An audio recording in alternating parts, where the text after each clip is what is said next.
Bom dia, eu sou a Sofia Tapajós. Eu vou dar essa oficina, nosso bairro, nossa vizinhança, nossa história, ações para pensar a memória coletiva local. Essa oficina faz parte da Jornada do Patrimônio de 2020, Nossa Cidade, Nossas Memórias.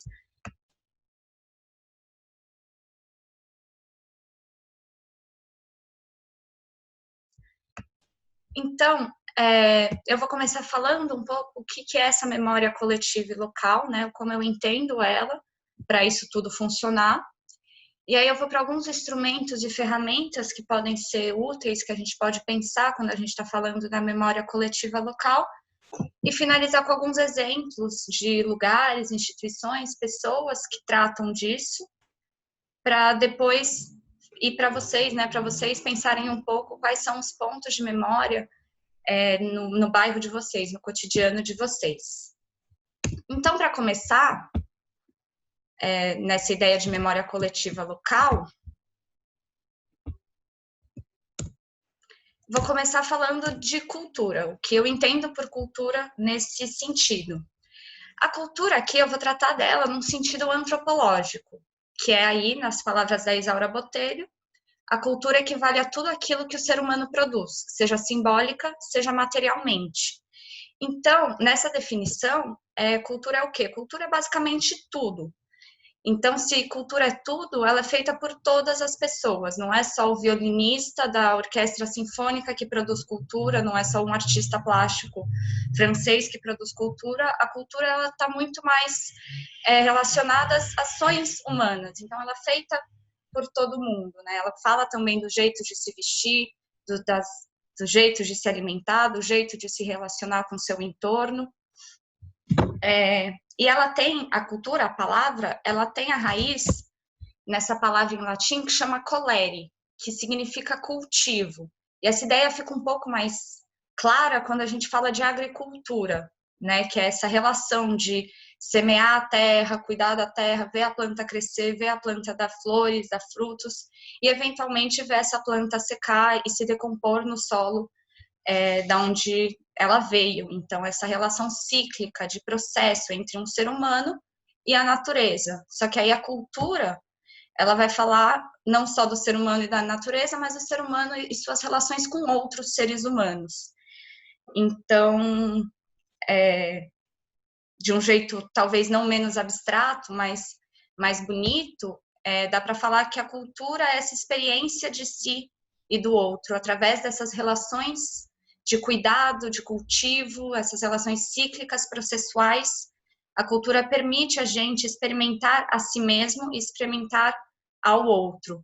E quando a gente fala do outro, a gente não está falando só de outro ser humano. Claro, a cultura é um processo de experiência de si, de um outro ser humano, mas esse outro pode também ser um outro ser vivo, pode ser o entorno, o território, e pode ser um outro que já não é vivo, né? Um outro morto, um outro que está nesse mundo dos mortos. Daí a ideia do antepassado, da ancestralidade. A cultura também entra nisso, nessa experiência de um outro tempo, ou de um outro que está em um outro tempo.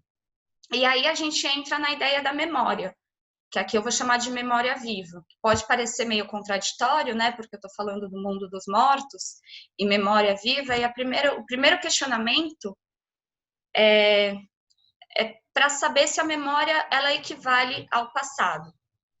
E o que é a memória? A memória é um mecanismo de retenção e armazenamento. Então, ela é tipo um depósito onde a gente vai acumulando experiências, vivências, sensações que a gente já viveu, né? Mas ela também é um mecanismo de seleção e descarte. Ninguém lembra de tudo que já viveu. Eu tenho coisas que eu lembro da minha infância e tem coisas que eu não lembro da minha infância. E qual que é o legal aqui? Quem que está lembrando da minha infância, né? Sou eu, a Sofia do presente. Então, a memória, por ter esse mecanismo de seleção e descarte, que é feito no presente, ela é uma conversa do presente com o passado.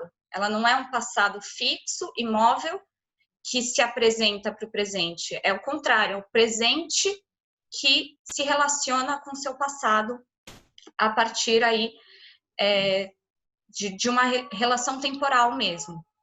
E ela acontece em diferentes níveis. Então, eu estou falando da memória individual, da minha memória, do que diz respeito a mim, quando eu estou falando da minha infância, do que eu lembro ou do que eu não lembro da minha infância. Mas a memória, além da individual, ela pode ser coletiva também. E a memória coletiva, ela vai abranger um grupo de pessoas, né, que está agrupado aí porque eles compartilham um tempo e um espaço. Então, eles compartilham uma tradição e um território, e dentro dessa tradição e dentro desse território, essas pessoas criam relações entre si, entre o entorno, entre o próprio território, entre os outros seres vivos desse território, entre os outros seres não vivos desse território. E essa memória coletiva não é como se ela caísse sobre esses indivíduos isoladamente. A memória coletiva, ela diz muito mais respeito sobre essas pontes, essas relações que os indivíduos fazem.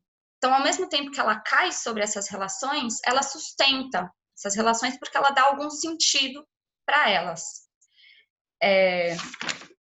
E aí, quando a gente fala de memória, de cultura, a gente esbarra nessa ideia de patrimônio, que é uma palavra muito presente, que muita gente fala de patrimônio. Eu não vou conseguir falar muito do que é patrimônio, das definições de patrimônio, mas vai ser um elemento chave para a gente continuar pensando nas memórias coletivas locais. E aí, o que a gente vai entender como patrimônio? Patrimônio é um conjunto de bens ou valores herdados e preservados para gerações futuras, né? Então, patrimônio é alguma coisa que está no presente e que do presente se articula com o outro do passado, né? Essa ideia da herança. É uma coisa que traz a existência de um outro do passado. Só que o patrimônio, ele também tem outra... Desculpa, o patrimônio também tem essa outra dimensão de preservação para gerações futuras. Então, o patrimônio, ele também está se articulando com o outro que está por vir, com esse outro do futuro. Então, o patrimônio, ele consegue esse lugar muito específico e muito privilegiado de triangular os três tempos, de triangular o passado, o presente e o futuro. E por ser esse lugar muito específico e muito privilegiado, não é tudo que consegue ser patrimônio. É como se a cultura fosse uma grande nuvem. Dentro dessa nuvem tem um lugar que é a memória, né, que não é muito bem definido o que é memória, mas ela está lá dentro dessa ideia de cultura, e uma partezinha, um pedacinho dessa nuvem é o patrimônio. Então, essa ideia de patrimônio como referência daquilo que já aconteceu, né, daquilo que estava no passado, que se manteve no presente e que vai para um futuro. Essa ideia de referência triangular mesmo, né, de referência por estar em relação com todos os tempos, desde o presente para o passado e para o futuro. Então, em resumo, né, a memória viva, ela é essa ideia, e é levar a sério essa ideia de que a memória, ela parte do presente em direção ao passado. E que essa memória que parte do presente em direção ao passado tem aspectos delas que podem ser guardados e preservados para um outro que está por vir, para um outro que está no futuro. E a partir dessa ideia da cultura no seu sentido antropológico. Então, essas narrativas, essas memórias, esses patrimônios, eles são feitos e são referências e são legitimizados, por todas as pessoas, elas têm essa capacidade. E aí, para ilustrar um pouco isso e falar do local, eu trago esse texto da Ecleia Bose, de 2003. De onde vêm as histórias? Elas não estão escondidas como tesouro na gruta de Aladim, ou num baú que permaneceu no fundo do mar. Elas estão perto, ao alcance de sua mão. Você testemunha grandes e pequenos episódios que estão acontecendo à sua volta. Um dia será chamado a contar também. Então verá que o tecido das vidas mais comuns é atravessado por um fio dourado. Esse fio é a história. Então, aqui ilustra um pouco isso que eu estava falando, né? Primeiro, essa primeira parte, de onde vêm as histórias? Elas não estão escondidas como tesouro na gruta do Aladim. Então, não é um passado imóvel, guardado, pronto para ser descoberto exatamente como ele foi. Não, é muito mais as histórias perto, ao alcance de sua mão. Grandes e pequenos episódios que estão acontecendo à sua volta, né, no tecido das vidas mais comuns. Ela está falando aqui do que está acontecendo no nosso cotidiano, no nosso dia a dia. Por isso que eu trago essa ideia do bairro, da vizinhança, que é onde o cotidiano, o dia a dia acontece, nem que seja, né, o trajeto que eu faço para chegar no ponto de ônibus. Isso faz parte do meu cotidiano, e esse cotidiano, ele também é cheio de histórias. Ele também é atravessado por esse fio dourado, que é o fio da história. E essa frase aqui, um dia será chamado a contar também. Então, um dia essas histórias do cotidiano, essas narrativas do cotidiano, do dia a dia, nesse âmbito do bairro, né, nesse lugar mais cotidiano mesmo, você vai ser chamado a contar também. Então, você, de algum jeito, está preservando isso para gerações futuras, porque contar uma história é também preservar ela para quem está por vir, digamos assim. Então, essa relação com o patrimônio, né, como as histórias do cotidiano, como as relações do cotidiano, do dia a dia, você também pode ser chamado a contar também. Ela também é portadora de algumas referências que podem ser guardadas para o futuro. Então, pensar a memória coletiva e local é pensar essa memória que está sobre as relações entre as pessoas, e aí local, então a gente está falando das pessoas que compartilham um dia a dia, que compartilham um cotidiano, um espaço de cotidiano, que é o bairro, a vizinhança, e pensar nessas narrativas e nessas preservações dessas narrativas, como patrimônios também. E aí eu vou entrar um pouco nos instrumentos e ferramentas. Antes de entrar, eu quero saber se vocês têm alguma dúvida sobre essa parte um pouco mais abstrata, mais teórica. Eu queria confirmar contigo, Sô, se patrimônio, então, ele está necessariamente associado, por conta dessa triangulação, a um conceito histórico, né? Um conceito, ou seja, assim, mais especificamente, de passar do tempo, né? Esse patrimônio tem que ser algo necessariamente que existe há bastante tempo, ou não necessariamente o elemento, né, necessário dele é a triangulação. Não sei se eu me fiz clara. Então, é um jeito de pensar o patrimônio, né? Ele é histórico, né? Ele, no sentido que ele se articula com o passado. Ele não é aquele histórico tradicional, né? Daquele centro histórico de Ouro Preto, sei lá. Mas é muito mais um passado que pode estar no ontem. É muito mais um passado que pode ser o lugar que sua mãe ia e que agora você vai, que de algum jeito traz essa referência do tempo que a gente está, né? Então, ele não precisa ser antigo, ele não precisa ser velho para se articular com o passado. Faz sentido?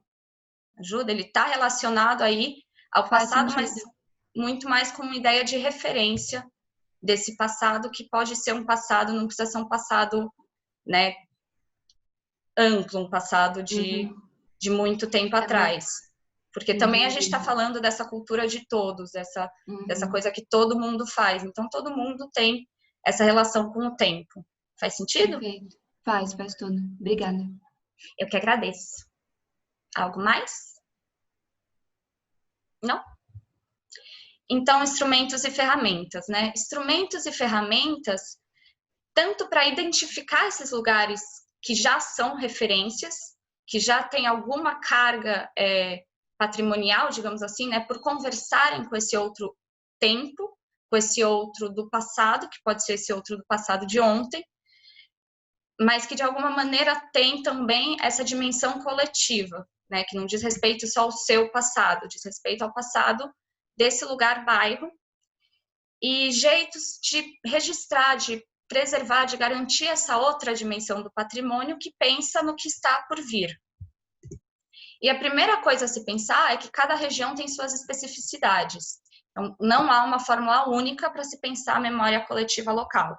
Eu não tenho como chegar aqui e falar, olha, gente, para vocês construírem um museu comunitário do seu bairro, vocês têm que fazer isso, isso, isso, porque alguém pode virar para mim e falar, tá, mas não faz sentido nenhum ter um museu comunitário no meu bairro, não tem como um espaço que reúne objetos, ser uma referência do cotidiano para as pessoas do meu bairro. Então, é muito mais de tratar de ideias, né? De coisas que você pode começar a pensar e que vão ser aí encaixadas e especificadas nessa região, nesse consenso, até porque cada um sabe do cotidiano onde está, muito mais do que eu, muito mais que qualquer manual. Né? Isso depende muito do cotidiano aonde você está.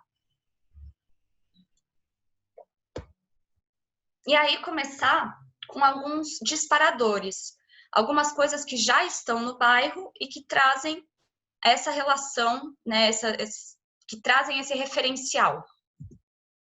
Da onde a gente pode partir? O que a gente começa a prestar atenção dentro do cotidiano para coisas que podem ser portadoras de referências comunitárias, né, que falem sobre essas relações entre os seres humanos, também localizadas no tempo. Moradoras e moradoras do bairro, acho que é o mais fácil, talvez, de perceber. E aqui eu estou falando dos moradores e moradoras do bairro como referência. Então, personalidades que existem num lugar que todo mundo do entorno acabam conhecendo, pessoas que foram importantes, que têm aí sua narrativa próxima a uma narrativa comunitária, uma narrativa deste local. Áreas comuns, praças, campos de futebol, feiras. Então, essas áreas que, por excelência, elas são comunitárias, né? Elas criam e dão espaço para se criar relações e que, dentro dessas relações, se criam espaços de convivência, que são também lugares de narrativas, né, de histórias de referenciais.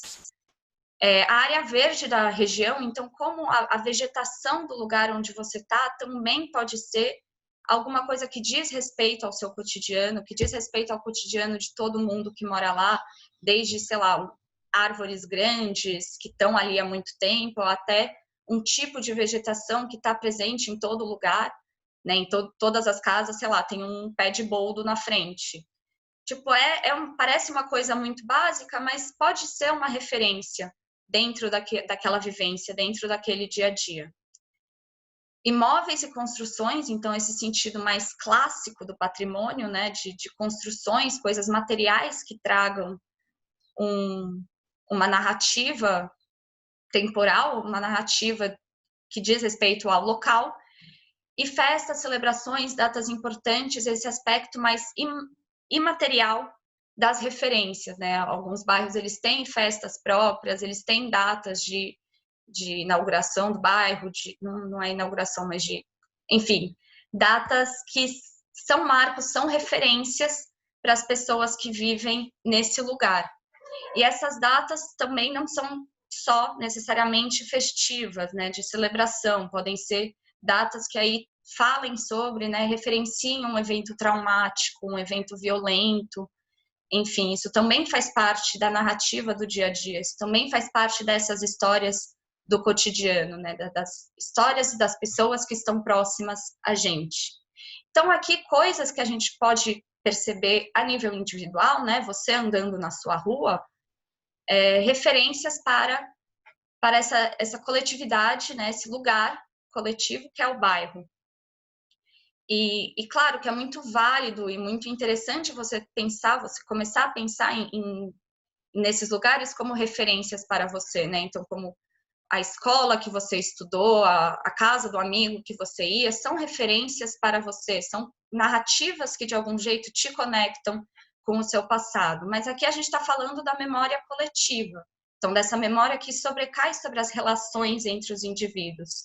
Então, né, para funcionar, pensar nos lugares que, de algum jeito, falam sobre as relações dos indivíduos, sobre as narrativas que essas relações tragam, mais do que lugares que só tragam narrativas para você.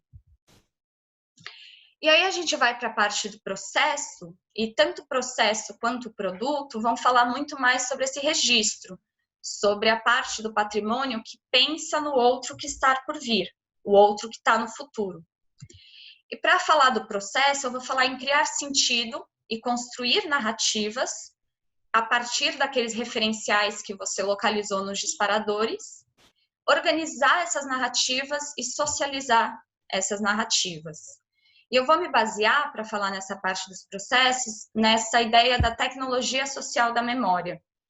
Eu usei um arquivo, uma publicação, tem em PDF, é muito fácil de achar, tecnologia social da memória PDF você acha, mas qualquer coisa é só mandar um e-mail que eu mando o arquivo, mas é um mecanismo, né, uma tecnologia para se construir narrativas de uma maneira mais antropológica, né, de uma maneira mais descentralizada, não só pensar na construção de narrativas e de memórias impostas de cima para baixo. A tecnologia social da memória, ela se preocupa em fazer todo mundo ser portador de uma narrativa. Eu vou entrar um pouco mais nisso.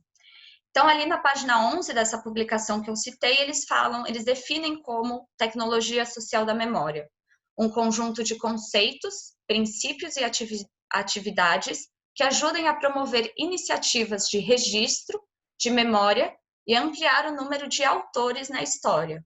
Então, de trazer várias narrativas, as narrativas de todas as pessoas, né, dessas pessoas comuns, como portadoras de memória, como portadoras de referências.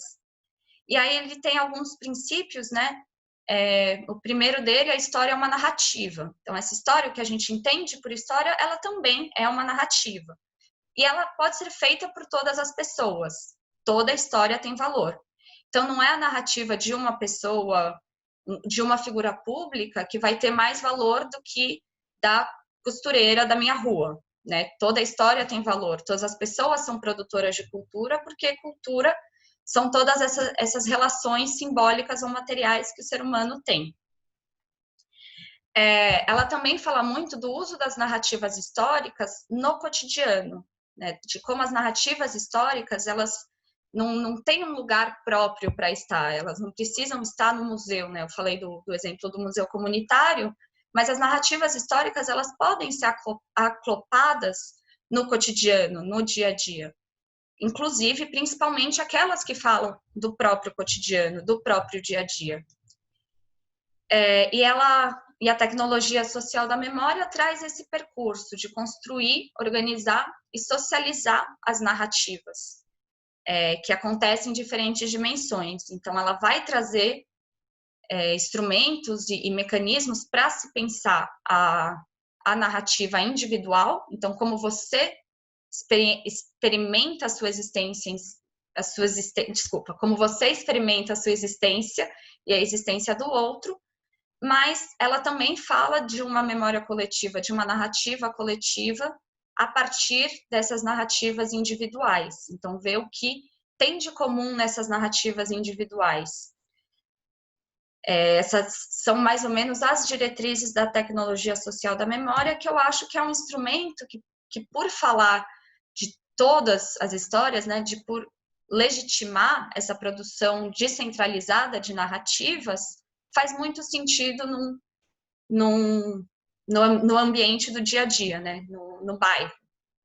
E aí, falar de criar sentido e de construir histórias, de construir essas narrativas, de criar sentido para aqueles referenciais, para aqueles disparadores que eu trouxe como referência. Então, a primeira coisa é a mobilização. E aí eu trago dois instrumentos, que são as linhas dos tempos e os mapeamentos, que eu considero como mobilização. Por quê? Porque a linha do tempo é basicamente você pegar todas das suas experiências, né, e falando num nível individual, e organizar elas cronologicamente, colocar elas numa sequência temporal. E ela pode dizer respeito às suas experiências, à sua relação no seu tempo, mas ela pode dizer respeito a uma coletividade, a um grupo de pessoas dentro de um tempo, justamente para trazer essa organização temporal das experiências também no âmbito coletivo. E mapeamento, né, no sentido de criar um mapa é sempre uma representação, um mapa é sempre portador de discurso, mas criar um mapeamento coletivo que você, junto com as pessoas que estão no seu cotidiano, no dia a dia, localizem nesse mapa espaços e trajetos referenciais, né, que são referências, para daí organizar espacialmente as experiências. Então, quando você organiza no tempo e no espaço aquilo que está acontecendo, junto com as outras pessoas, você garante que está todo mundo no mesmo lugar ao mesmo tempo, né? Você entende quais são as trajetórias e os espaços dessas pessoas. E isso é uma mobilização, é garantir que está todo mundo no mesmo lugar, no mesmo lugar e no mesmo tempo.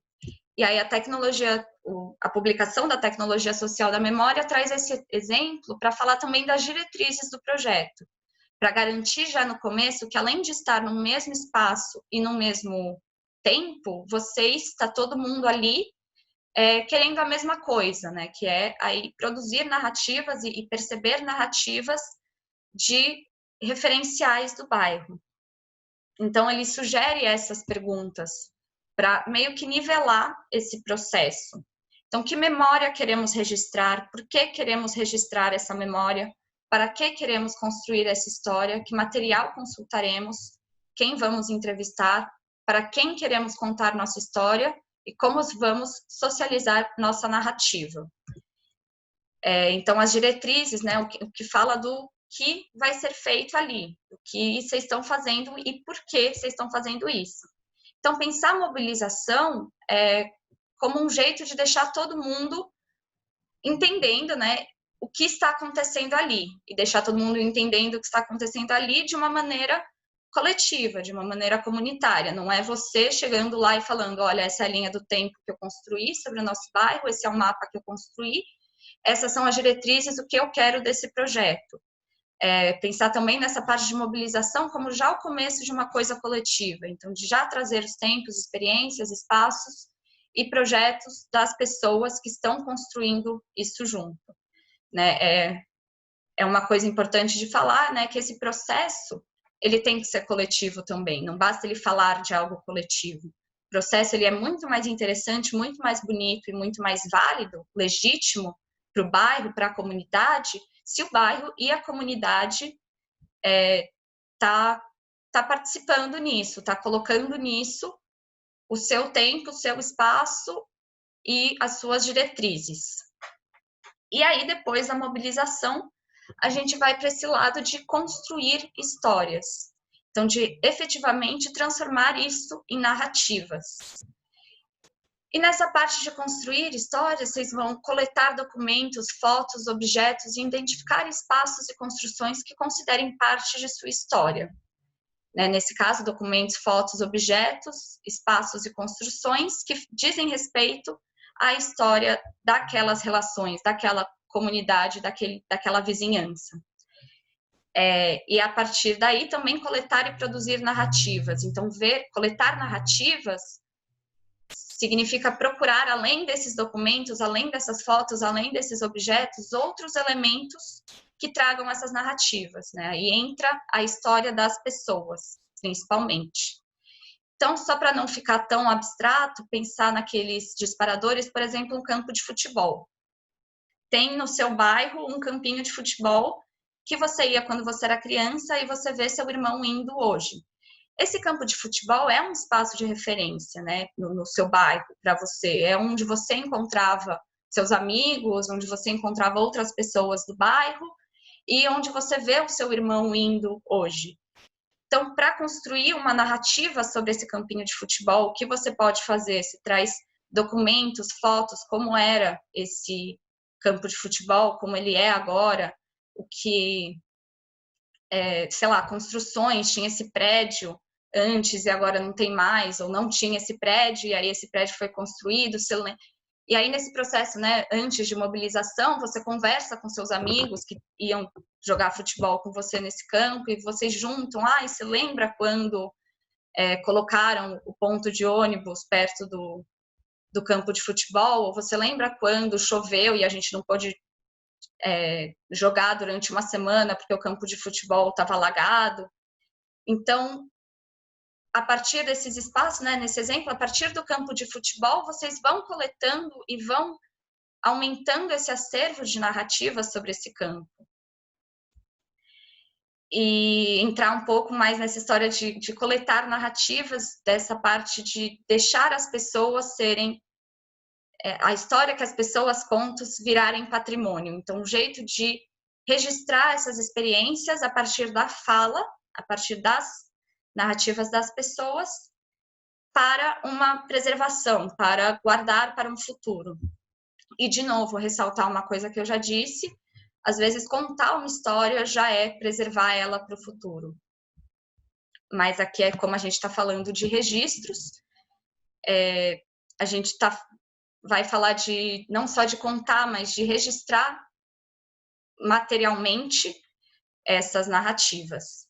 E aí, a tecnologia social da memória, ela traz essas 3 ideias, que é a roda de histórias, entrevistas e os relatos biográficos. Na roda de histórias, o que acontece? É basicamente uma roda com as pessoas que estão compartilhando ali um referencial, então é você e seus amigos do campo de futebol, onde cada participante vai perceber se é autor da história, bem como descobrir o valor da história do outro. Então, a roda de conversa tem esse lugar de você colocar a sua narrativa e de você perceber a narrativa do outro. E, claro, de você perceber quando essas 2 narrativas se encontram ou se afastam. E aí essas rodas de histórias podem ser livres ou a partir de tema específico, né? Então você pode juntar seus amigos do campo de futebol do bairro para falar sobre qualquer coisa, qualquer experiência que eles tiveram no bairro, qualquer sensação, vivências que eles tiveram nesse bairro, ou a partir de um tema específico, né? E específico pode ser só do campo de futebol, mas pode ser só da inundação do campo de futebol em tal ano. Esse recorte, ele é arbitrário e vai ser feito com base no que faz sentido para esse grupo de pessoas reunidos a fim de trazer uma narrativa para um referencial. E trazer o cuidado com o tempo também, né? Eu falo tanto o tempo da fala, quanto cada um vai falar, porque essas rodas de histórias, elas podem vir a ser maçantes, podem ser muito demoradas, porque às vezes as pessoas são muito repetitivas e trazem outras coisas que não têm tanto interesse. Mas também cuidado com o tempo, no sentido de horários mesmo, né? Se a gente está falando de um processo coletivo de construção de narrativas sobre referenciais também coletivos, a gente vai precisar das pessoas que estão próximas a gente, inclusive nessa roda de história. Então, num bairro, deixa eu ver, então pessoas, né, que trabalham, que têm essa rotina, quanto é viável você marcar uma roda de histórias num dia de semana às 3h, né? O quanto, com esses horários, quanto alguns cuidados podem deixar essa roda de história mais abrangente, trazendo mais narrativas de pessoas que estão mesmo no bairro. Então, pensar também na dinâmica dessas pessoas, na rotina dessas pessoas e favorecer a participação dessas pessoas nessas rodas de conversa e não o contrário, né? E não criar jeitos de complicar a vida das pessoas nisso. Então, a roda de histórias como um lugar de troca, né? De você contar a sua história, mas principalmente um lugar de você ouvir as histórias dos outros, que é muito bom porque a gente consegue criar esses pontos de contato e esses pontos de distanciamento, que também são importantes. E aí ele vai para as entrevistas, e a entrevista costuma ser mais restrita, né? São ali 2 pessoas falando, então vai vir uma narrativa mais individual. E o que se busca na entrevista é criar um momento de troca e diálogo entre as 2 partes, né? Entre o entrevistado e o entrevistador. Essa ideia de coautoria dentro de uma entrevista. E é isso, a entrevista como relato biográfico, que a gente vai falar depois, elas trazem uma narrativa individual, uma narrativa feita por 2 autores individual, mas que em coletânea, né, quando se juntam, também podem trazer pontos de contato e de distanciamento sobre aqueles referenciais que você está tentando traçar uma narrativa. E aí a pergunta quem entrevistar também quem vai responder é você, também é arbitrário. Vocês, né, que estão nesse cotidiano, que estão nesse dia a dia, que estão convivendo com esse referencial sobre o qual você quer traçar uma narrativa, você que vai delimitar quem é importante entrevistar, quais narrativas fazem sentido dentro desse lugar. Então, se você está falando dos seus amigos no campo de futebol, você pode entrevistar eles, você pode entrevistar a família deles, você pode entrevistar o porteiro do prédio que está perto. Né, também abrir um pouco, entrevistar o motorista do ônibus que para do lado. Pensar dentro da narrativa que você está tentando trazer, quais narrativas podem ser complementares, podem abrir mais essa vivência mesmo. E a última ideia que eu vou falar aqui, que a tecnologia social da memória traz, são os relatos biográficos, que tem aí a ideia da entrevista, mas ao contrário da entrevista, ele não é mediado, ele não tem essa participação do entrevistador, ele não é um produto de coautoria, ele é muito mais eu falando sobre mim. E aí, a partir de relatos biográficos, né, de uma coleção de relatos biográficos de pessoas que estão nesse bairro, novamente, dá para achar pontos de contato e pontos de distanciamento. Então, juntando tudo isso, juntando tudo que você coletou sobre o campo de futebol e como as pessoas do entorno falam desse campo de futebol, você traz histórias, você constrói uma narrativa juntando tudo isso. Você criou um sentido para todas aquelas histórias que estavam separadas, né, que estavam espalhadas por aí. E aí é preciso organizar essas narrativas. Organizar também como uma preservação, né? Organizar essas narrativas é permitir o acesso contínuo às histórias, ou seja, é também pensar no outro que está por vir.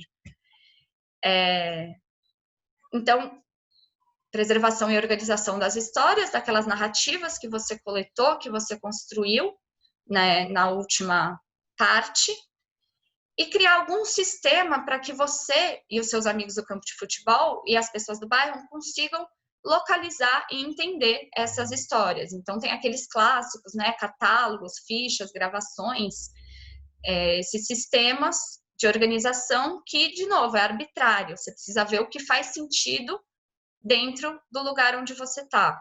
Como que guardar, organizar essas histórias faz sentido. Às vezes, né, falando dos seus amigos no campo de futebol, esse lugar informal, não faz sentido você criar fichas impressas para descrever o que aconteceu em cada entrevista.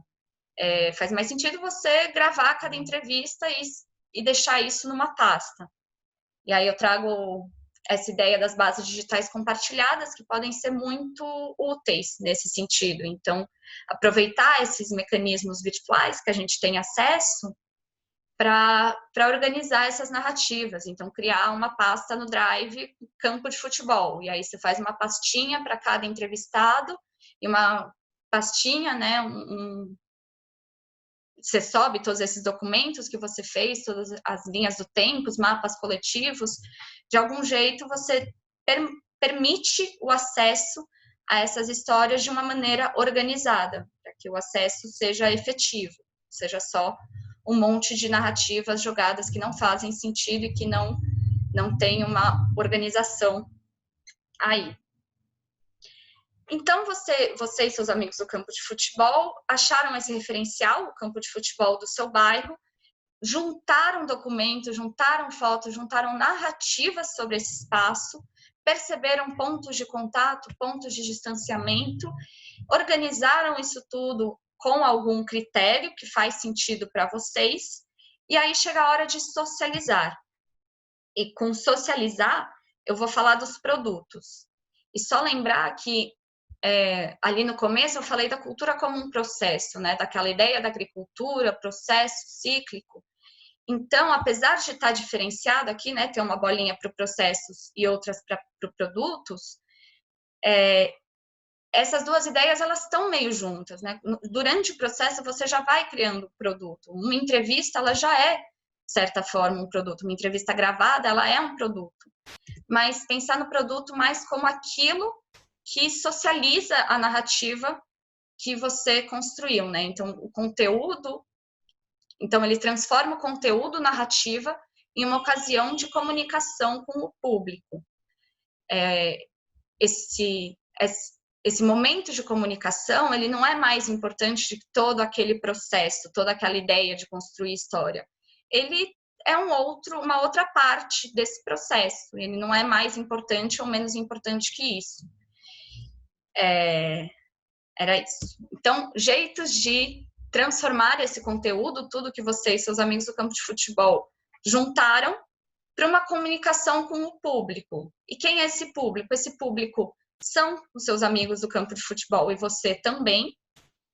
São as pessoas do bairro, são as pessoas que estão envolvidas nesse campo de futebol e podem ser outras pessoas de outros lugares, pessoas que não têm essa relação referencial com o campo de futebol.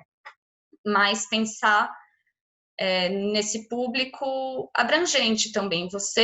As pessoas que produziram isso também como público, e as pessoas que vão entrar em contato com esse produto também como produtores, né? Também como alguém que participou no processo. E aí alguns produtos culturais podem ser exposições ou comunicações museológicas, né? Aquele classicão de você juntar todas as fotos que você pegou do campinho, todos os objetos, e juntar numa sala e transformar aquilo num museu ou numa exposição do campo de futebol, ou até mesmo gravar todas as entrevistas e dar um jeito de expor elas num espaço museológico. Mas também podem ser outros produtos, publicação de revista, livro, zine. Então, juntar todas essas narrativas, ou juntar uma narrativa feita coletivamente a partir de todas essas micronarrativas em uma revista, em um livro, em um zine, que é aquela revistinha mais informal, né, feita com papel sulfite dobrado, que você pode xerocar e compartilhar com o público, pensar em jeitos mais acessíveis mesmo, né, porque a gente está falando aqui de coisa do cotidiano, do dia a dia, não é sempre que vai ter como publicar um livro a partir dessa experiência. Então, como essas comunicações podem ser feitas também no dia a dia, remetendo àquela história da tecnologia social da memória, que fala que a narrativa histórica, ela está no dia a dia, ela não precisa estar dentro do museu. Ela pode estar no folheto que você entrega na rua. Podcasts, então, também aproveitar essa parte que a tecnologia libera para a gente. Então, às vezes, fazer um podcast que reúnem aí as narrativas sobre aquele campo de futebol e transformar esse conjunto num produto, né?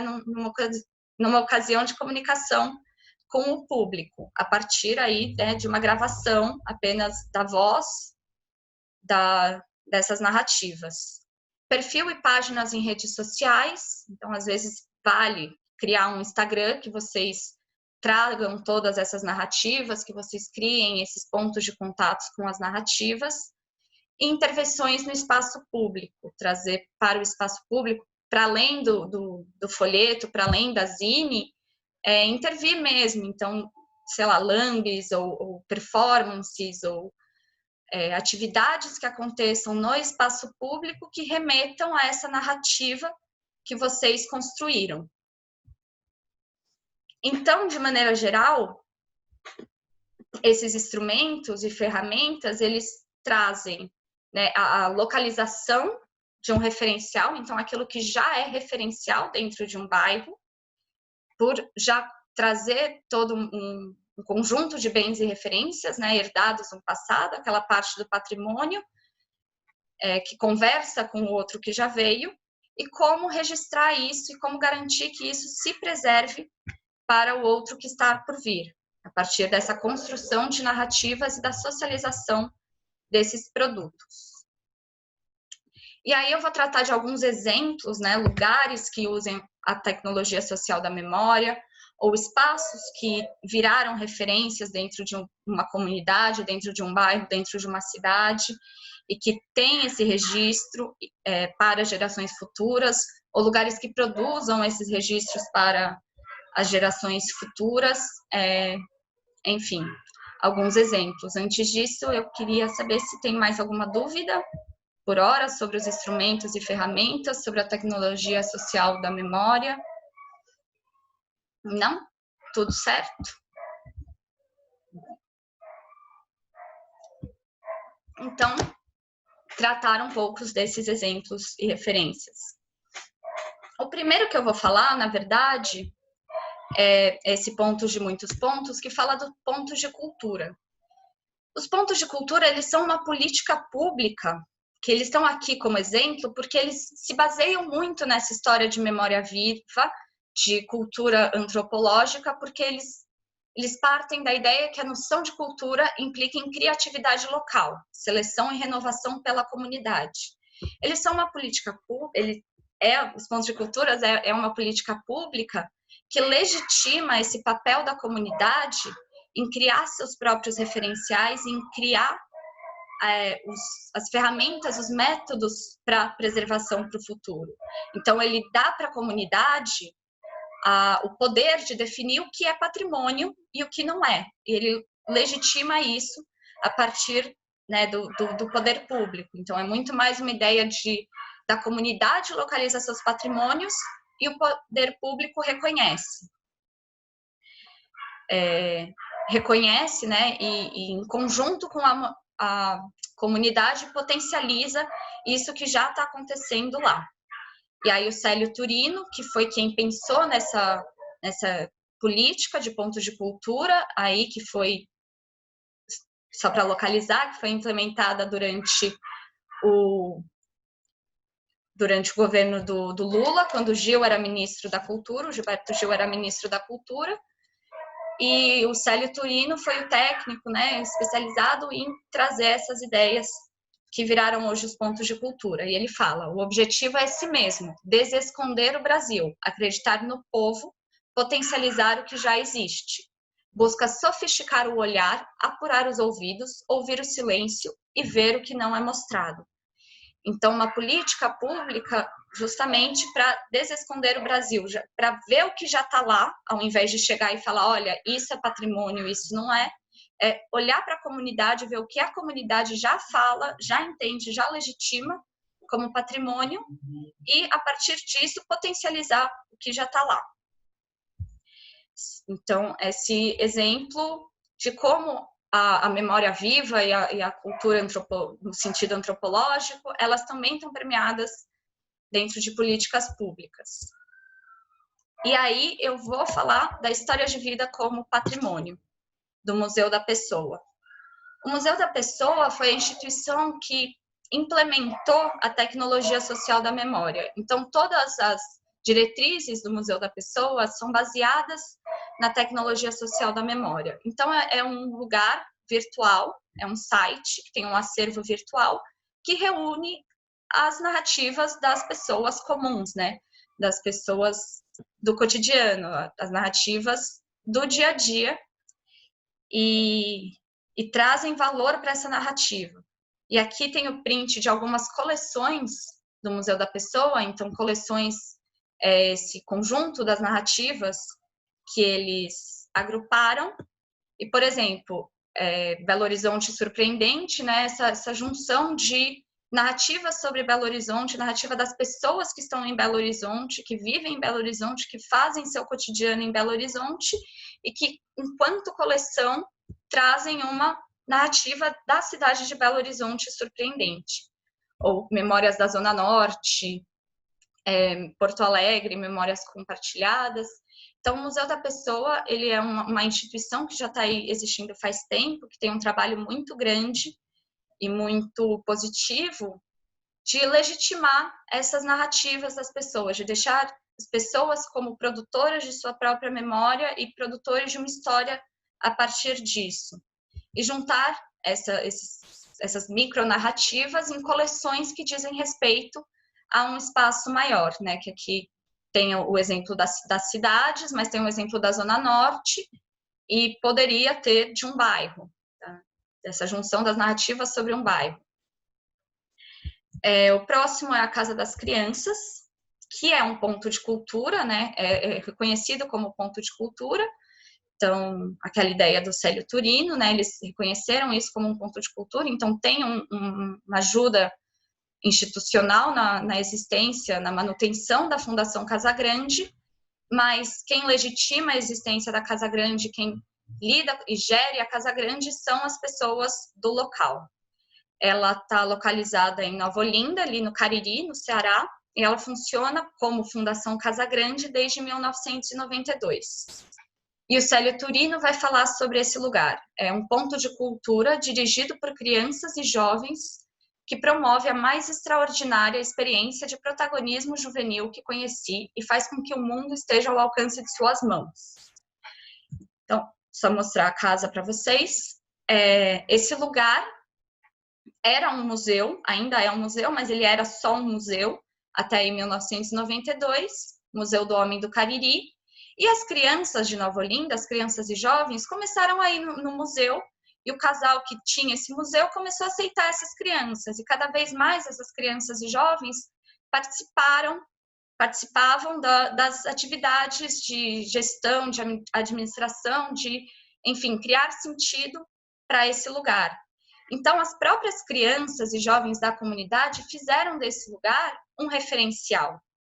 E, além disso, além de ser um referencial, ele é um produtor de registros, porque é isso, a Fundação Casa Grande tem ainda um museu do Homem Cariri, mas ele também tem uma biblioteca, uma gibiteca, uma DVDteca, e também tem ilhas de edição para as próprias crianças fazerem vídeos, editarem vídeos, coisas que falem sobre suas narrativas, tem rádio, enfim, tem todo um aparato, né? Eles criaram, além de um referencial, eles criaram diversos mecanismos de registro e promoção dessas narrativas. E aí eu vou mostrar para vocês o projeto Rádio História, um videozinho que fala um pouco desse projeto Rádio História, que foi uma estação de rádio, né, que eles montaram lá e que as próprias crianças puderam contar histórias que elas ouviram, histórias que elas lembram, histórias que, enfim, estão aí na cidade, que fazem parte desse folclore da cidade. E além delas poderem contar, né, por toda a ideia da Fundação Casa Grande, são elas também que gravam, que editam, que mixam, que escrevem os roteiros. E aí eu vou mostrar o vídeo que fala um pouco desse projeto e pensar também no vídeo como um registro desse projeto, né? Um registro daquilo que se registra. Então, vou mostrar o vídeo. Vocês estão vendo?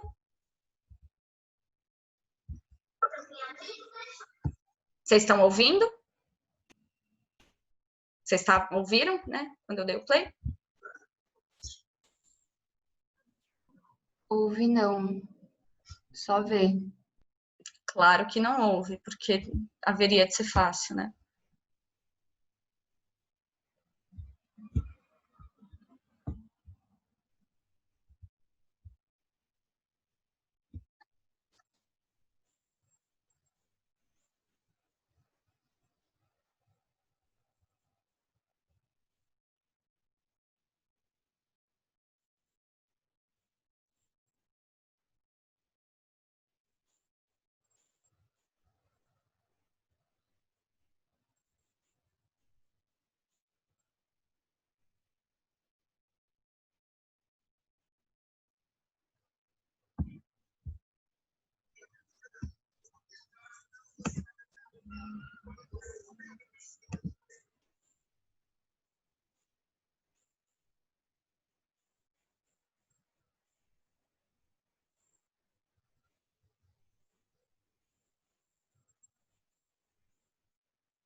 Tá sem som ainda, Sofis. Obrigada, gente. Eu vou fazer isso que mandaram. Parar de compartilhar. e compartilhar de novo. Acontece, gente. Tudo virtual é assim mesmo.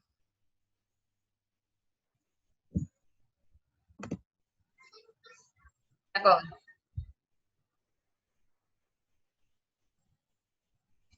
Nada?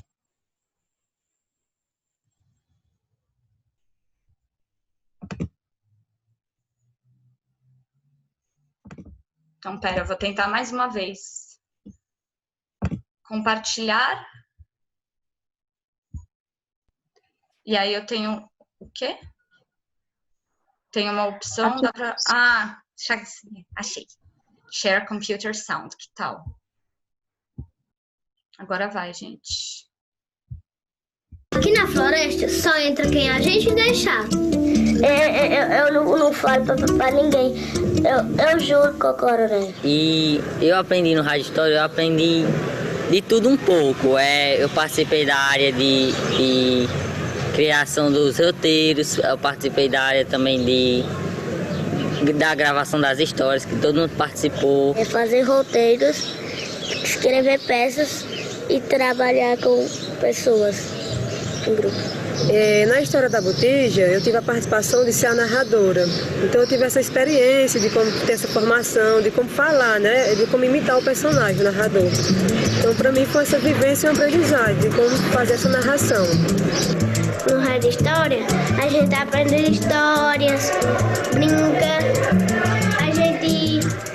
a gente faz algumas histórias e daí vai passando para um DVD, um gibi. Isso que eu aprendi no Rádio História.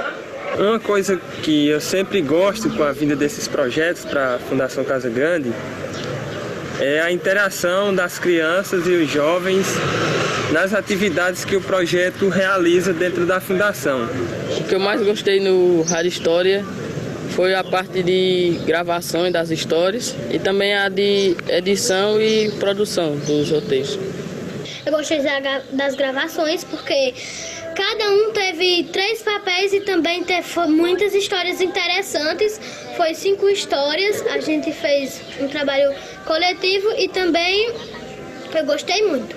As coisas que eu mais gostei no Rádio História foi as gravações e as brincadeiras que teve.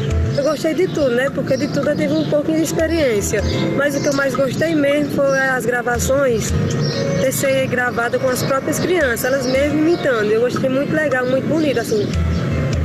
Ficou uma coisa muito bonita, assim, mais alegre. Foi mais isso que eu gostei, porque repassa bom assim a imaginação, que as pessoas possam ficar imaginando através do áudio, né? As gravações. Todo mundo queria participar de tudo, aí foi um projeto muito participativo, aí eu gostei do projeto Rádio História. Eu gostaria que a Rádio História provocasse alegria, animação. Eu quero que quando as pessoas escutem o Rádio História, elas lembrem que na região do Cariri, no sul do Ceará, tem uma cidade chamada Nova Olinda, que tem essas histórias e essas lendas contadas pelas essas crianças e esses jovens, e que eles possam vir até aqui conhecer mais de perto essa nossa realidade que a gente está contando aqui nas histórias do Rádio História. O Rádio História vai trazer para as pessoas curiosidade e mais interesse de conhecer esses lugares, porque através do trabalho executado, as pessoas irão ter a oportunidade de conhecer as lendas através dos gibis e também de conhecer as histórias através dos áudios que serão gravados. Com a gravação desse... Era só esse trechinho, não dá para ver tudo, mas o vídeo ele traz esse registro, né, de algo, mas as próprias histórias também são um registro e também estão preocupadas, o projeto Rádio História está preocupado em preservar, né? Ele conta a história para preservar a história que essas crianças ouviram. Então, a Fundação Casa Grande, esse é só um projeto da Fundação Casa Grande, mas ela é cheia, ela é muito boa em criar referências, em ser referências de narrativas. E é tudo feito, isso que eu acho mais bonito, é tudo feito, administrado, gerido, dirigido por crianças e jovens. O outro exemplo que eu vou dar é a Escaleira Oásis Tropical, que aí está muito mais naquele lugar, né, de um espaço que virou referência, e que eu vou mostrar um vídeo também que é um registro dessa referência, que é um registro dessa narrativa, de como um espaço que se transformou, ele trouxe outra narrativa para o bairro. Então, ela era uma viela, né, nesse bairro de Moravia, em Medellín, na Colômbia. Medellín era uma cidade muito permeada por violência, né, pelo narcotráfico, e atualmente é reconhecida como um grande exemplo urbano, né, que no seu plano diretor conseguiu englobar uma diversidade cultural e conseguiu trazer uma outra vida para a cidade. E esse bairro de Moravia é um bairro periférico, né, é um bairro mais pobre, e os moradores desse bairro, junto com a Universidade de Medellín e um laboratório, acho que de Berlim, eles fizeram esse projeto de retransformar essa viela desse bairro. Então, eu vou mostrar o vídeo novamente. E o share o som já está habilitado, então acho que vai dar certo. Hola, bienvenidos a la escalera Oasis Tropical.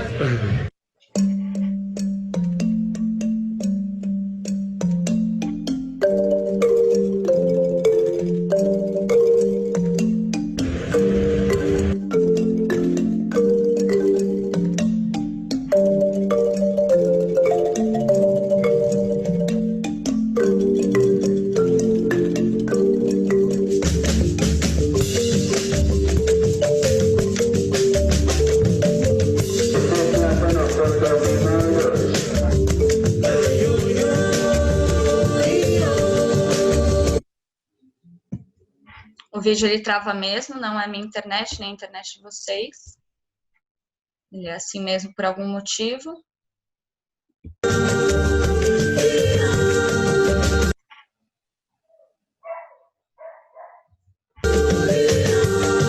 Era só essa parte.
Oasis Tropical.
Então, esse lugar, né, que pela ação coletiva, pela ação comunitária e em conjunto com a universidade e com um laboratório, né, um ateliê estrangeiro, criou uma nova referência dentro do bairro, né, um novo lugar de referência dentro do bairro, e esse vídeo como um registro dessa narrativa, desse lugar. O outro exemplo esse também internacional, do Museu Itinerante da Arte pela Memória. Ele é de Lima, no Peru, ele funciona desde 2009. A última exposição deles, a última publicação no site deles de exposição é de 2019, de outubro. Eu não sei se eles fizeram outras, mas imagino que não, desde então. Mas ele é um museu itinerante, né? Significa que ele muda de lugar, e aqui ele traz muito essa relação da memória, né? Ele chama arte pela memória. Então, ele reúne obras artísticas que remetem a alguma narrativa histórica. Aqui tem a definição deles, né? Seu objetivo do museu é manter uma memória viva do nosso passado recente de violência através da arte de um enfoque intercultural e interdisciplinário. Então, eles vão reunindo essas obras artísticas e, pelo museu, vão montando exposições em diversos lugares, né? Essas obras artísticas sobre esse passado recente de violência do Peru. Ele está falando aí da ditadura peruana. E, além dessa coleção, né, além de agrupar essas obras que tragam essa narrativa sobre esse passado de violência, ele também tem ateliês e atividades para os lugares de onde eles expõem também produzirem suas obras que tratem dessa memória, que tratem dessa narrativa. No final eu tenho o link com todos esses lugares, tá? Eu vou mostrar, então, as referências, elas talvez fiquem um pouco mais fáceis de localizar. Mas essa ideia, né, da arte mesmo, da ação da arte, como também produtoras de narrativas e também produtoras de memórias, e aí num contexto local ampliado, né? Porque ele fala da experiência peruana, mas de todo o país, e ele é itinerante, então ele pode chegar, ele tem como objetivo também chegar em diversos lugares. E eu acho que é o último exemplo da Caixa d'Água, que é a Praça Mafalda Veríssimo, conhecida como a Praça da Caixa d'Água, em Petrópolis, que é um bairro de Porto Alegre, no Rio Grande do Sul. E eu acho que esse talvez seja o exemplo mais claro, né, mais relacionado com o que a gente falou antes, de um espaço que era referência no bairro. Então, essa praça, com essa caixa d'água, que é aí dos anos 60, que era um espaço que os moradores desse bairro, eles frequentavam muito, era um espaço onde os moradores desse bairro se encontravam, que tecia essas relações entre o bairro. E aí, recentemente, esses moradores, com uma ação conjunta da universidade, eles trouxeram foco para essa praça e conseguiram tombar a caixa d'água como um patrimônio material. E aí, tombar, eu estou falando mesmo nos termos, como patrimônio, né? Tombar patrimônio, eu estou falando nos termos jurídicos, nos termos burocráticos, administrativos. Então, a ação dos moradores de perceber aquele espaço como um referencial, eles foram atrás de um jeito de preservação para as gerações futuras, para os outros que vão vir, institucional mesmo, né? Legal. E o que eles estão guardando aqui, acho que é importante falar, não é essa caixa d'água que, por mais que seja, né, tem aí 50 anos, seja dos anos 60, tratem, mas os valores, o espaço da praça como um espaço de comunidade, né, como um espaço de relação, como um espaço de tecer redes entre as pessoas e um espaço também transtemporal. Então, pessoas que viam suas mães indo caminhar nessa praça, indo encontrar as amigas na praça e que hoje vão nessa praça encontrar. Então, a caixa d'água como uma referência, como um patrimônio material, mas que o importante desse tombamento material não é exatamente a construção da caixa d'água, mas é todo aquilo que acontece em volta dela. E esses eram alguns exemplos, referências, né, ideias pessoas, coisas, instituições que já estão pensando sobre essa memória coletiva e local e estão pensando em jeitos de preservar essa memória e de contar essas narrativas, de, enfim, trazer um pouco aquilo que a gente conversou nessas 2 primeiras partes. Alguém quer falar algo? Algum comentário? Porque a partir de agora é meio com vocês, assim, eu queria ouvir vocês. Eu sei que temos poucas pessoas, então se vocês puderem falar, mas ouvir um pouco, né, trazer um pouco essa discussão do que acontece no seu bairro, onde você vive, com quais pessoas você vive, você tem esse conhecimento, essa preocupação e tal. E aí eu juntei algumas perguntas, de novo, disparadoras, não precisam responder elas, mas queria ouvir mesmo o que acontece no bairro de vocês, como vocês veem isso. Então, as perguntas: onde você mora, há quanto tempo, né, para a gente entender de onde a gente está saindo, se há espaços de interação na vizinhança, a ocupação desses espaços. Então, tem aqueles espaços que a gente chamou de áreas comuns, essas praças, esses campos de futebol, essas pistas de skate. Quais espaços vêm à mente quando você pensa na comunidade do seu bairro? São esses mesmos espaços de interação que você falou antes? Ou são outros? Ou sei lá, o shopping, que também é um espaço de interação, né? Quais eventos você se lembra que aconteceram na vizinhança? Quais você já ouviu falar? Então, essa localização temporal de coisas que aconteceram, que ou você se lembra, ou que você sempre ouviu falar, ou que alguém te falou, ou que alguém te falou, ou que por algum motivo está em outra narrativa, né? Tem uma narrativa, digamos, oficial da história, oficial da memória.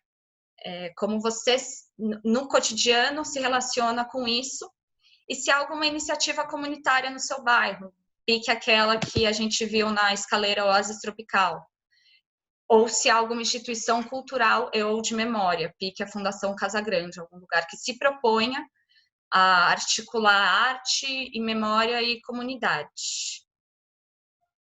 Alguém quer falar? Por favor, fale.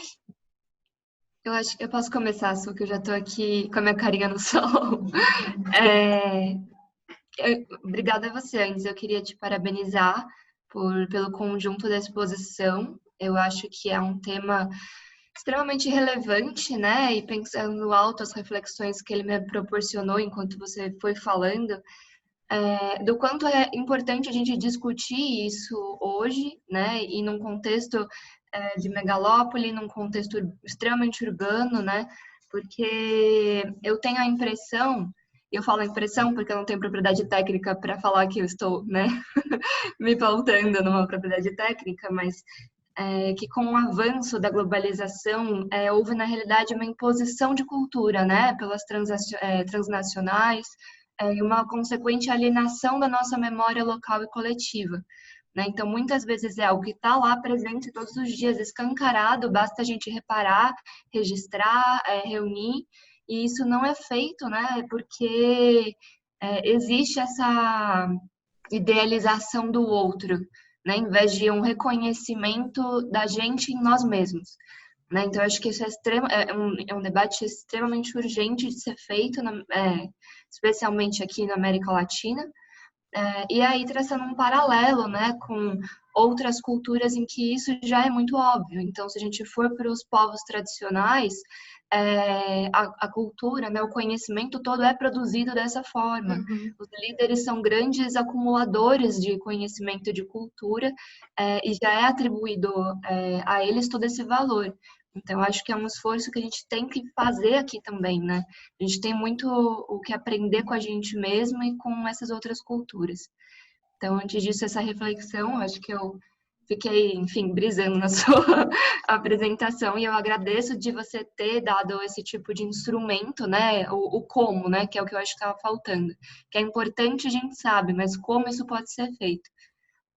E pensando nos seus provocadores, né? Nas suas perguntas, eu moro em um bairro recente, né? E é um bairro que eu não cresci.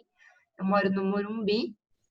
E o Morumbi é um bairro, enfim, extremamente rachado, extremamente conflituoso, né? É um local na cidade em que existe um debate latente, né, de desigualdade social, então é um bairro em que essa produção cultural, enfim, precisaria haver um investimento em educação cultura, assim, né, para ontem, né, e para integração do bairro, né, é um bairro bipolar, é um bairro rachado e enfim, um bairro em que isso está muito atrasado, assim, e, enfim, as diretrizes não parecem que ajudam, um pouco assim. Mas eu cresci na Pompeia. E na Pompeia é bem o contrário, assim, né? Então, todo mundo que mora na Pompeia tem a perna malhada, né? Porque são vales e ladeiras, e a minha casa ficava entre dois vales, assim, então a memória de sempre andar aquela ladeirona até a feira, né? Toda terça-feira tinha feira na minha rua. A memória dos campos de futebol ali perto, a memória da feira de artesanato da Pompeia, que acontece uma vez por ano.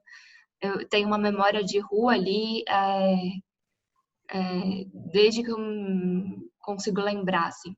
Então, acho que é um pouco da memória coletiva do bairro, assim, não só que tenha me marcado pessoalmente. E é isso. Obrigada. Você sabe de... Ai, obrigada a você. Você sabe de algum centro cultural ou algum projeto comunitário da Pompeia, além da feira? A feira pode ser entendida como, né? A feira de artesanato de da artesanato. Pompeia. Sim, essa principalmente era uma que minha mãe sempre gostava de ir. Era, né, ritualístico ali. Mas o Sesc em si, né, ali Sim. na Clélia, já mais perto da Vila Romana, também era um espaço importante de cultura, assim, um pouco mais afastado de casa, mas era mais próximo ali que me vem na cabeça, né, o Sesc Pompeia. Massa. Só adicionando o que você falou, né, dessa história da globalização, vim com essa ideia da megalópole, né, com a homogeneização, a gente acaba esquecendo um pouco do local. Acho que é um projeto, né, de imposição de um geral, de algo homogêneo, e está muito relacionada com uma coisa que até estava no começo, mas eu tirei ontem, que eu achei que ia ser muita coisa, que é a sociedade do egoísmo, né? O que o Milton Santos chama como a sociedade do egoísmo.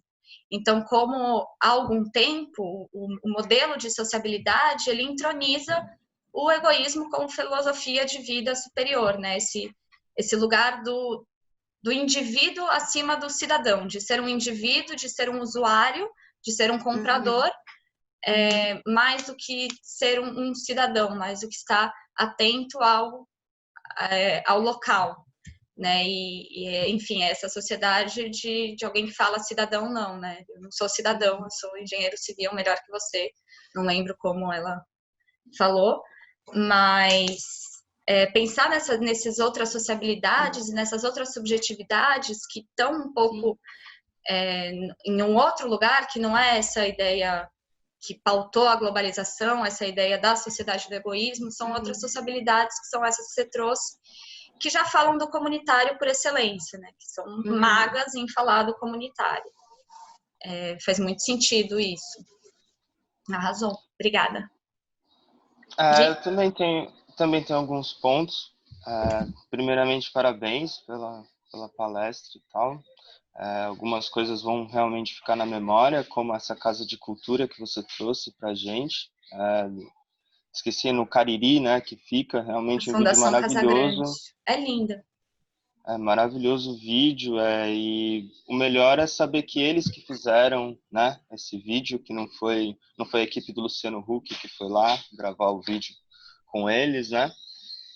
E pensando nisso, na produção de patrimônio, na memória e tal, em tudo que você falou, me vem à cabeça a cidade de Paraty, que tem um centro histórico como Ouro Preto, mas que o bairro que se chama Patrimônio, lá tem um bairro que se chama Patrimônio, ele fica na BR, e ele tem uma igreja, um mercado e algumas casas. Ele não tem casas no estilo colonial, como no Centro Histórico de Paraty.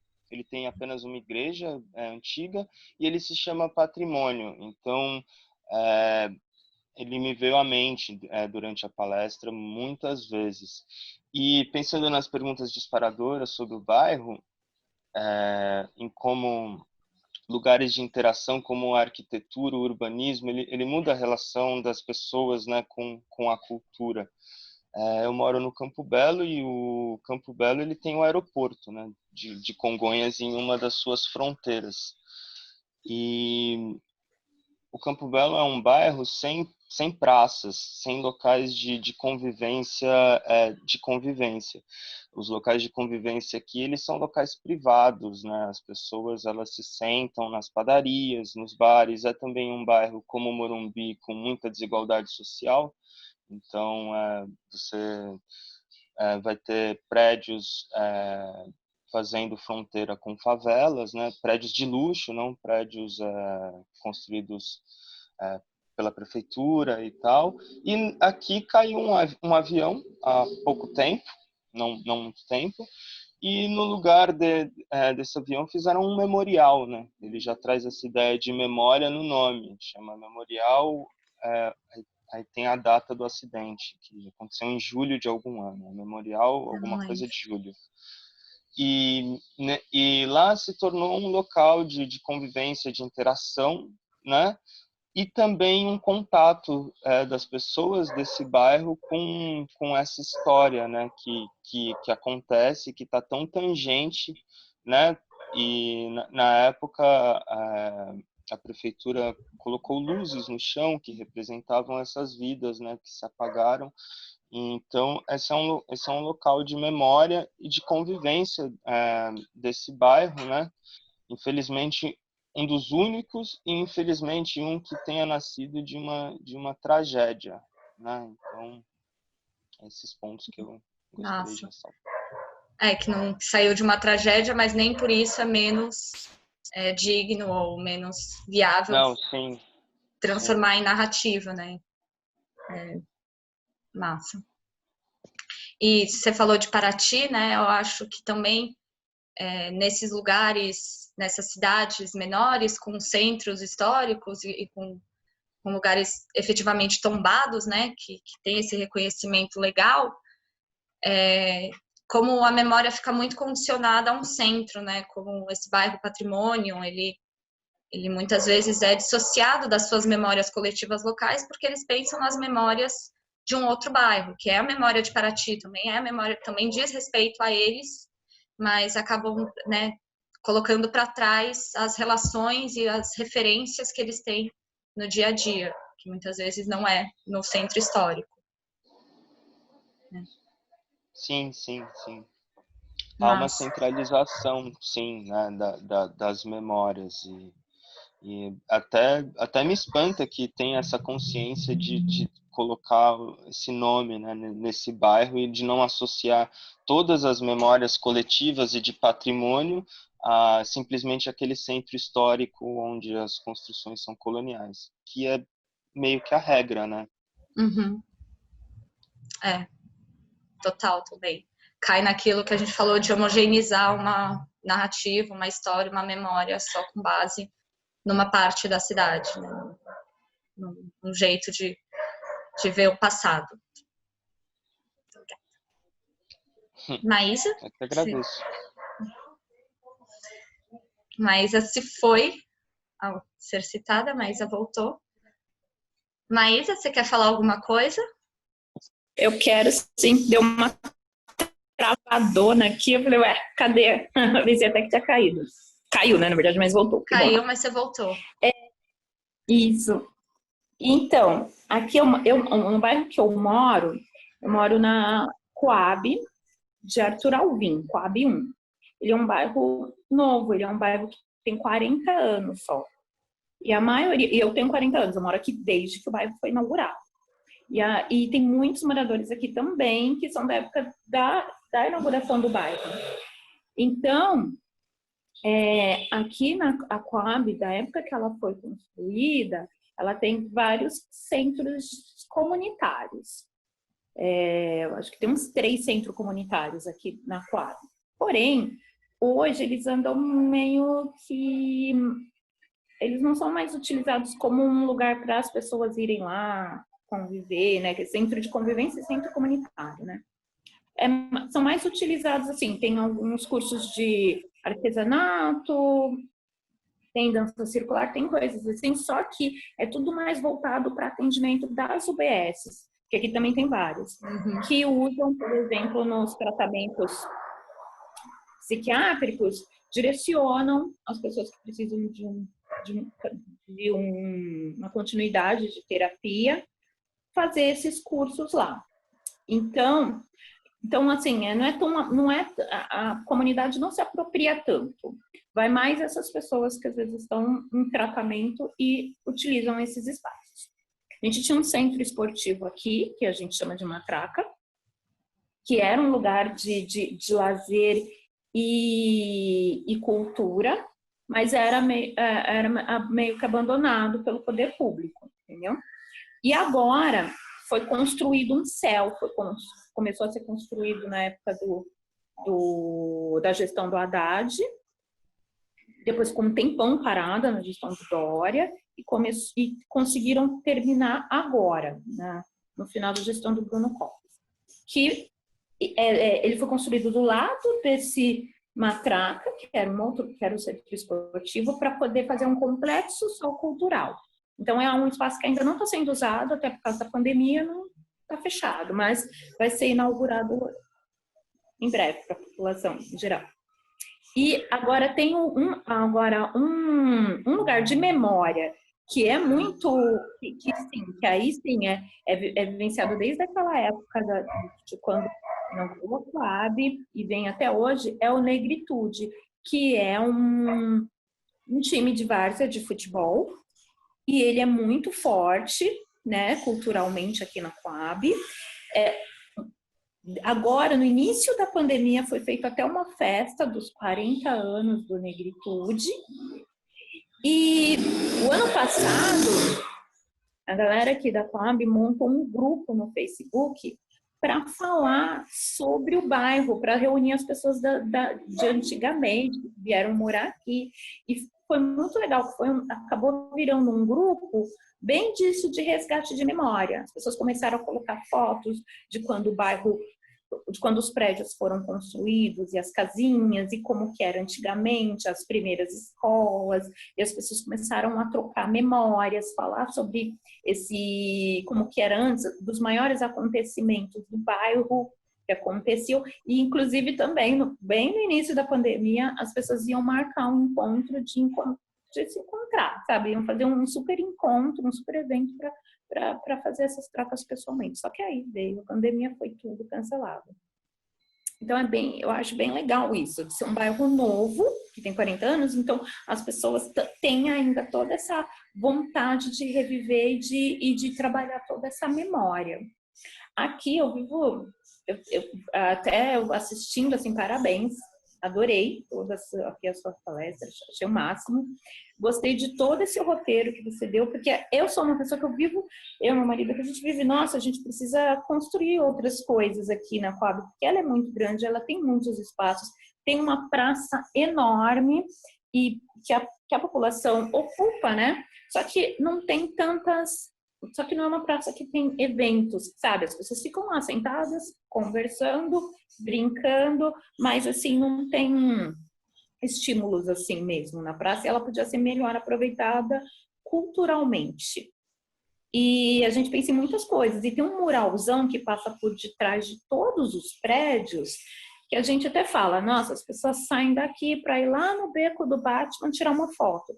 Só que aqui a gente tem um mural de uns 3 quilômetros que dava para fazer um super mural, sabe? E até aqui assistindo toda a sua palestra, que eu fiquei pensando, nossa, você falou de museus, tem um museu de memória, um lugar de memória no bairro, e esse mural dava para ser um lugar de memória a céu aberto, onde as pessoas pudessem ver no mural, ter fotos, ter exposições de fotos antigas, de coisas antigas, de como que era o bairro, ter grafites no meio e fazer eventos, que nem você falou, assim, roda de conversa, fazer coisas que eu acho que seria muito interessante. Fiquei pensando várias coisas aqui, ó, dá para escrever um projeto para isso, para trabalhar o bairro mesmo, que é um bairro muito rico, e que as pessoas têm essas memórias, têm as fotografias, têm tudo. Seria até, hoje com a tecnologia, é até fácil de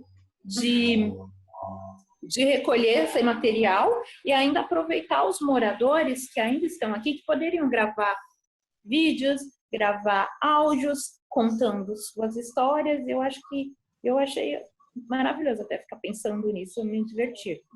Essa era a ideia. Né? E aproveitar, né, que já tem alguma mobilização, que já tem essas coletas, que já tem isso. E o legal é pensar como vocês podem ver esse mural, não só a construção do mural, mas a realização do mural mesmo de maneira coletiva, né? De que os moradores se envolvam com isso, que aquilo lá traga uma narrativa dos moradores, porque você falou, né, de alguns centros culturais, mas o que pode acontecer muito, às vezes, é que esses centros culturais, por mais que eles estejam num bairro, esses espaços culturais, comunitários, eles têm a tendência, o hábito de importar outras narrativas, importar artistas. Então, sei lá, fazer um grande mural com um grande artista do que eles chamaram de não sei aonde aí em Itaquera, na Coab de Itaquera. Tá, é legal, é bonito, vai ficar bonito, vai ser uma referência, mas não precisa ser isso, né? Tem aí o incentivo e a capacidade e a mobilização que precisa para vocês construírem isso daí, ao invés de trazer alguma coisa para fora para criar uma nova narrativa, uma nova experiência, que talvez não diga tanto a respeito de vocês, desse cotidiano que vocês experimentam, né? Boa. Podem continuar falando, eu só vou colocar aqui a bibliografia resumida. Tem alguns desses textos que eu tenho em PDF, então se vocês precisarem me mandem um e-mail. Aqui os sites dos lugares que eu trouxe, da Fundação Casa Grande, do Museu que era aquela Casa do Cariri, das crianças, do Museu da Pessoa, o acervo, do Museu Itinerante Arte por La Memória, aquele de Lima, e aí aqui duas referências para pensar a cultura viva, né, que é esse modelo de entender a cultura não tão baseado na sociedade do egoísmo, mas muito mais baseado naqueles pontos de cultura no qual as próprias comunidades produzam e legitimem suas narrativas. Mas continuem falando, eu não queria interromper vocês. O que mais vocês têm para falar? O que mais veio à cabeça de ideias, de projetos, de coisas que poderiam ter sido?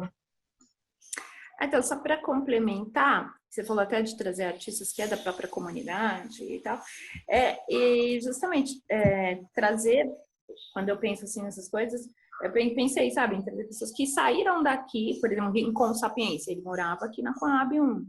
Então, sabe, trazer os artistas que são daqui para as pessoas olharem, olha, esse artista é daqui, tem muita gente que não sabe, né? Eu não sabia.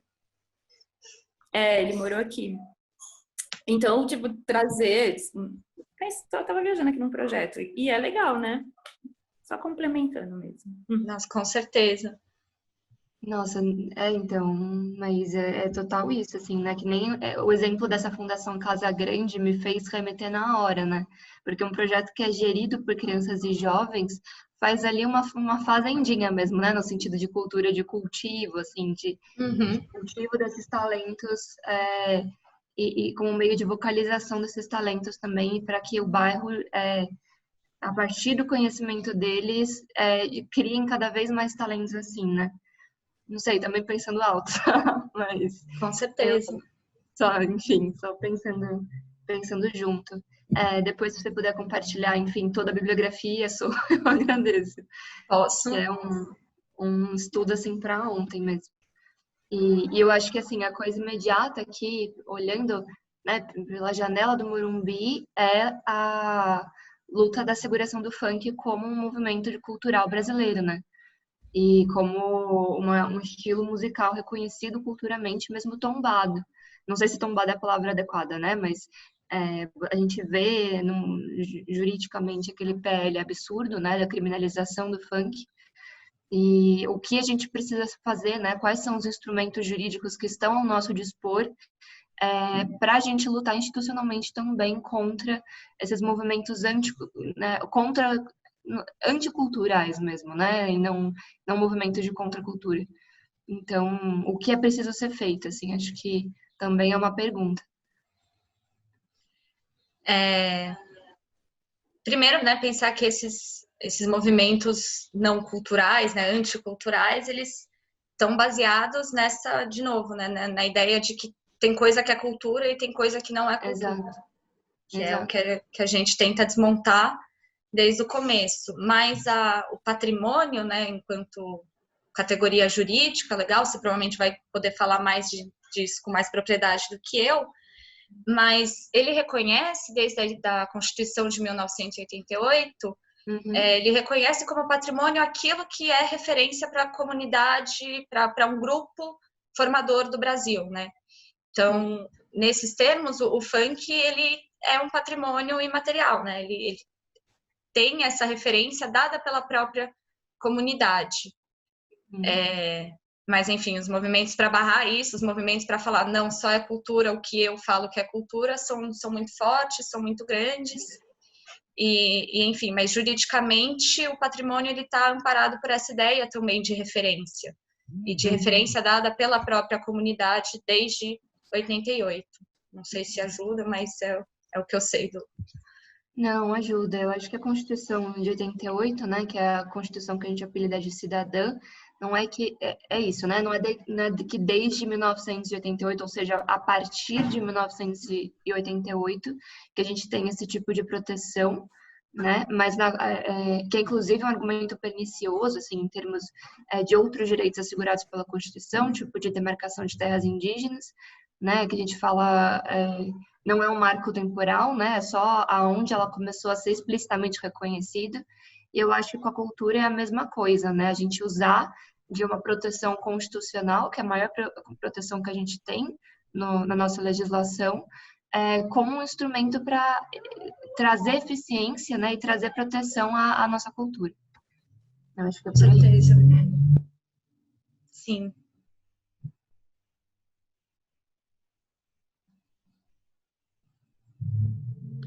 Eu gostaria de pegar um gancho em tudo que vocês falaram, no que a Maísa falou, também dos murais, né, na Coab e no Beco do Batman, e pensar um pouco nessa descentralização da cidade, nessa descentralização da cultura, né, porque o grafite ele só é bom na Vila Madalena, ele só é bom na Avenida Paulista, né, danças, muita coisa da cultura afro, quando é levado, e da cultura periférica, quando é levado para o centro, ganha uma interpretação diferente, né? E é importante a gente pensar na descentralização da cidade e dessa cultura também. Então, eu acho que a gente levando o muralismo para as periferias também, toda essa cultura, a gente preservando lá também esse tipo de cultura, a gente leva uma gama de outras coisas, né? A gente está num momento que a gente tem que pensar que as pessoas, elas moram muito longe dos trabalhos delas e tem muitas políticas públicas que estão voltadas agora para isso, para tentar fazer com que as economias das periferias ganhem força e tal, e eu acho que passa por aí, passa pela cultura e por essa descentralização, né, da arte. A gente sabe que não é fácil, a gente está num país que persegue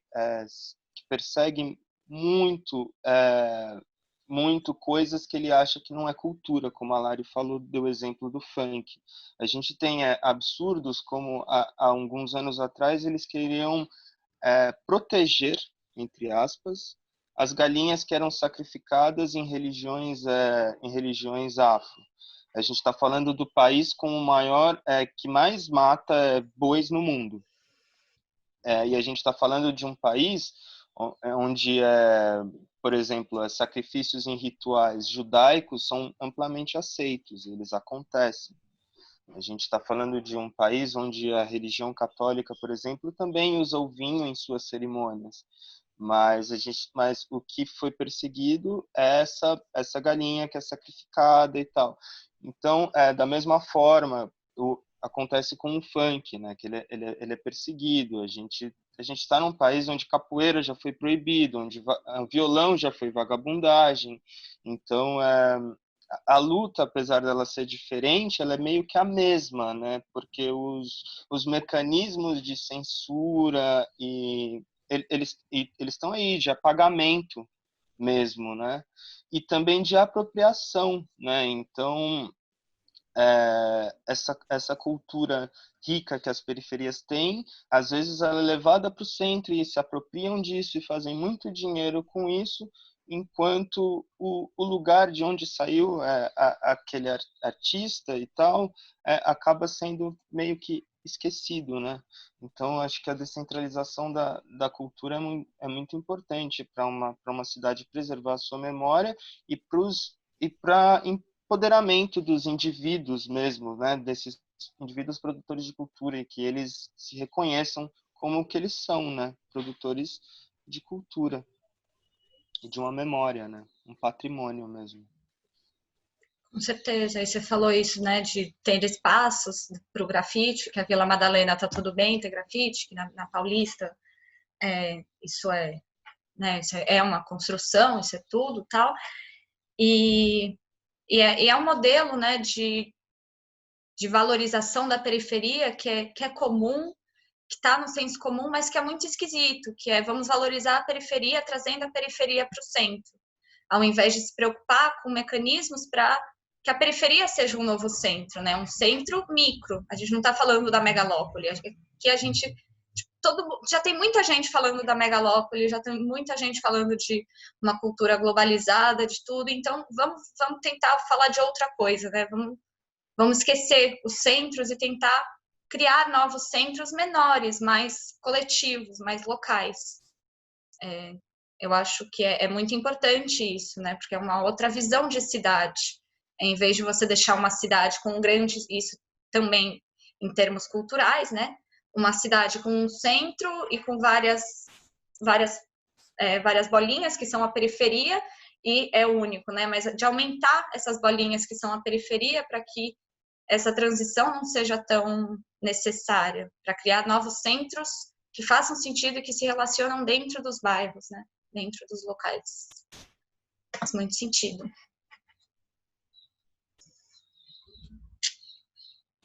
Algo mais? Alguém queira adicionar, que queira dizer? Todos quietinhos, pensando. Então, deixa eu parar aqui.